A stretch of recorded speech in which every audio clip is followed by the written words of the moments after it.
তেলের সংকট তীব্র, ঠিক এমন সময় বিকল্প পথ খুঁজে পেলেন সাতক্ষীরার শেখ ফারুক হোসেন। তিনি জ্বালানি তেলবিহীন পরিবেশ বান্ধব একটি গাড়ি উদ্ভাবন করে এলাকায় আলোচিত হয়ে উঠেছেন। গাড়ি ঘন্টায় ৮০ থেকে ৯০ কিলোমিটার গতি। জ্বালানি তেল কিংবা গ্যাস ছাড়াই চলছে এই ৪ চাকার মোটর বাহনটি।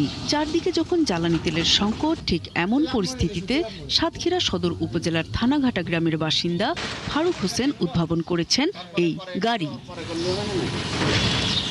প্রাতিষ্ঠানিক প্রকৌশল ডিগ্রি না থাকলেও ছোটবেলা থেকেই যন্ত্রপাতির প্রতি তার ছিল আগ্রহ।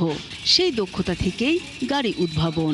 ঘন্টায় ৮০ থেকে ৯০ কিলোমিটার গতিতে চলে তার এই পরিবেশ বান্ধব গাড়ি।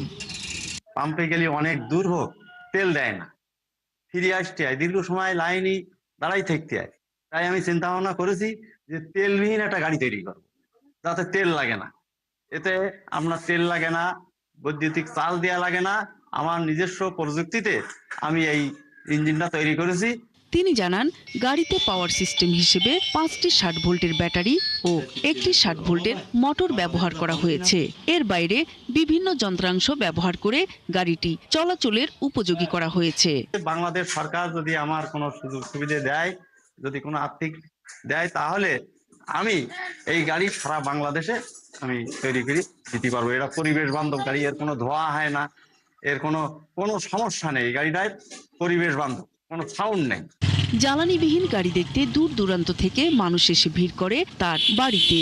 ম্যাগনেট থেকে এটা চার্জ উৎপত্তি হয়, আর একটা ব্যাটারিতে চার্জ হচ্ছে, ওইটা থেকে চলতেছে। আপনি যত দূর যাবেন তত চার্জ হবে বেশি এই গাড়িতে। আর এই আবিষ্কারে আমার দেশ এবং আমার এলাকার আরো উন্নতি হোক। পরিবেশ অধিদপ্তরের কর্মকর্তারা এই উদ্যোগকে স্বাগত জানিয়েছে। তারা বলেন, বৈষয়িক জ্বালানি সংকট ও জলবায়ু পরিবর্তনের এই সময়ে এমন দূষণমুক্ত উদ্ভাবন সময় উপযোগী। যথাযথ কর্তৃপক্ষ, বিআরটিএ সহ অন্যান্য কর্তৃপক্ষের মাধ্যমে ওনার যে সার্টিফিকেশন দরকার, সেই সার্টিফিকেশন নিয়ে আমার মনে হয় এটা প্রমোট করলে আমাদের জন্য এই বৈশ্বিক যে সংকট, সেটার সাথে সামঞ্জস্যপূর্ণভাবে আমরা আরো ভালো কিছু পেতে পারবো। সরকারি প্রচার ও কারিগরি সহায়তা পেলে এটি দেশের জন্য বড় সম্পদ হয়ে উঠতে পারে বলে মনে করছেন সংশ্লিষ্টরা।